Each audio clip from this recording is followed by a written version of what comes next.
what is happening in Ghana right now with our light is not new.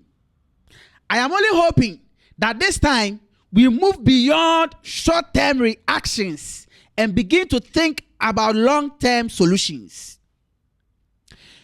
Recently, it was reported in the news that there was an outbreak at Gridco's substation at Akosombo, which has affected the operations of the Akosombo Dam. Energy experts have indicated that this incident alone could reduce power supply by close to about 1,000 megawatts from the national grid. Ladies and gentlemen, this is not a small issue. This is a serious national concern. On top of that, I came across a report and some videos showing pythons taking over a transformer at a substation somewhere in Ahojo, Daban, in the Ashanti region. And this caused outages for a very long time that until they discovered it, they wouldn't have known. For a moment, I was thinking, how come, ladies and gentlemen, a snake comfortably living inside critical national infrastructure? This tells you everything you need to know about the state of maintenance here in our country. There is a real problem in the energy sector, and some experts are saying this is due to maintenance works. Yes, others are saying that it's a transformer issue. And as usual, some Ghanaians have turned this into a political talk, claiming that there is a sabotage by some individuals within the ECG to discredit the current government. Whatever be the case, ladies and gentlemen, what matters is the solution. Now let me go beyond the politics and let's face reality. You see, I always cry about maintenance culture in this country, because if routine inspections and proper supervisions were happening, you would not have reptiles breeding in substations. You will not have snakes breeding in transformers. You will not have transformers sitting in an overgrown bushes, covered in dust, exposed to rain, heat, and rodents. In some areas, you see cables hanging loosely and oil leaking in some of these transformers. And these facilities have been left unattended to for some years, for some months. Ladies and gentlemen, this is serious, and we must look at this. So let's be honest, whether you call it Dumsor or not, as long as the lights are going off and it is affecting Ghanaians, the problem must be looked at. And this problem did not start today, ladies and gentlemen. Ghana has battled electricity challenges for decades, but it became very severe somewhere 2012 and 2016. During that time, because of what was happening, we had a term called Dumsor. Businesses collapsed, cold stores shut down, welders and hairdressers struggled to survive, including all other businesses that depended heavily on electricity. Ghana's population today has grown significantly over the years, but our power infrastructure has not expanded at the same pace. We are still relying heavily on hydropower, which is vulnerable to climate and water levels. The Akosombo Dam was completed in 1965 with an initial installed capacity of about 912 megawatts. At that time, Ghana's population was around 5 million. So yes, it could comfortably supply the country's electricity needs to an extent that we even exported some to other countries.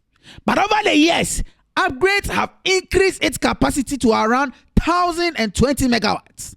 Although we expect it to go within that level, but the actual generation often falls below this maximum due to water levels and some operational constraints. Today, Ghana's population has grown to about 33 to 34, if not mistaken, 35 million. And national electricity demand has risen sharply to around 3,800 to about 4,000 megawatts. This is what Ghana needs now at the moment. This means that the Akosombo Dam alone can now supply only about a quarter of the country's power needs. So the Akosombo Dam alone cannot supply power to the whole country. If Ghana were to rely solely on the dam, it will face a deficit of roughly 2,700 to 3,000 megawatts, making it clear that while the Akosombo remains a critical national asset, it is no longer sufficient to power the entire country, which is why Ghana depends on a mix of hydro and thermal and other energy sources to meet its electricity demand. Now, here is something many people don't fully appreciate. Ghana's problem is not new to our political leaders. And I always say this, they understand these issues very well. They propose bold, convincing solutions when they are in opposition. But somehow, when they come into power, execution becomes the problem. Now, let's look at the real issue. Most people are not seeing this. What is happening is not just a technical fault. Of course, it is part. But let us look at it holistically. There is a supply problem as well. And I'll show you why I'm saying this. Ghana generates electricity mainly from three sources, which is the hydropower, the thermal power, and to a lesser extent, renewable sources like solar. Hydropower comes from the Akosombo, the Pong, Bui dams. And then the thermal power comes from plants in Takrade, the Sunon Aslogli, the Car Power Ship, and other independent power producers. There are also small contributions from solar installations across the country. But here is the reality based on current energy sector data. Thermal plants are expected to produce about 2,551 megawatts. Yet, they are currently delivering around 1,679 megawatts. That leaves a deficit of approximately 872 megawatts. Not only that, hydropower is expected to produce about 1,411 megawatts.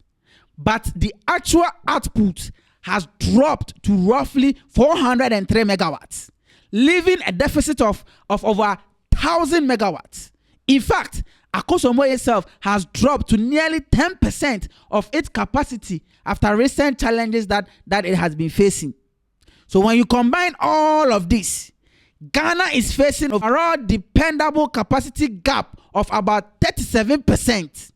This data aligns with analysis from energy sector monitoring and independent research reports. And this is based on recent data from Gridco and energy sector updates. That was between the 2025 up to now. So even if ECG fixes every transformer in this country today, the truth is simple. There is not enough power being generated to meet the demand for this country. Now, ECG, please listen to this. The real problem Ghanaians are complaining about is not even about the outages or you putting off the light. Yes, it affects the person who stayed 42 hours without getting light, and obviously affecting the student who missed his online classes, and affecting small businesses like Ice Kenke and Sobolo sellers, these young people into small business. It's affecting them, affecting a lot of businesses. But the deeper frustration is that there is no clear communication. People are not angry because there is an outage problem or there's a transformer problem, whatever it is, or that you are putting off their light. People are angry because nobody is explaining the problem clearly or informing them ahead of time of when you are going to put off the light. A simple, consistent communication system using local radio, community updates, and real-time alerts will change the public perception completely so that we can be at peace. Now let's step into the bigger conversation. Many people are turning to solar power as a backup, which is a good thing. And honestly, it is one of the smartest alternatives right now that anybody could have in Ghana. But let's be realistic. Solar systems are quite expensive to install. Not every Ghanaian can afford them. And more importantly, solar alone cannot power industries at a national scale and people who produce at large scale. And for me, this is what I will propose as an alternative to what we have currently to solve the electricity crisis we have in Ghana. We need to start thinking about nuclear power. Countries like South Africa, United States, China, South Korea, Russia, India, Japan, and several others use nuclear power to provide stable, consistent electricity for its citizens. Ghana already has the Ghana Atomic Energy Commission, and this institution has developed foundational infrastructures, and I believe they have the research capacity to look into this. Moving forward, if anybody watching me could forward this video to our stakeholders in the energy sector or to our leaders in the energy sector, what I propose is that Ghana should partner with experienced international nuclear developers. Yes, we should invest in regulatory frameworks. We should train local engineers, and gradually we should build small modular reactors. Yes, these are modern, it is safer, and it is more scalable. Of course, there are risks. Radiation concerns may come, waste management, and fears of disaster. But modern nuclear systems are designed with multiple safety layers. Countries operating them successfully, like I have mentioned, have proven that with proper regulation and management, this risk can be minimized. So the real issue is not the danger. The real issue is the political will and the long-term investment. Ghana should begin to look at nuclear power to use that to stabilize our electricity. So let me end this clearly by saying Ghana does not just have a power outage problem. Ghana has a power planning and infrastructure problem. Until we increase the generation capacity for the supplies that we have right now, and then diversify our energy sectors, also improve the communication to the customers, and then commit to long-term investment, we will continue the cycle. The cycle of transformer being changed today, an apology being given to the citizens tomorrow, and then what we get is Dumsor next week. Ladies and gentlemen, when the lights goes off, it is not just creating inconvenience. The whole Ghanaian economy goes off as well. Thank you so much, ladies and gentlemen. This is your boy, Sikeja Kofi. Anywhere you see me, just call me Kofi or Kofi. Kindly subscribe to my YouTube channel and come back. Let us have another meaningful conversation.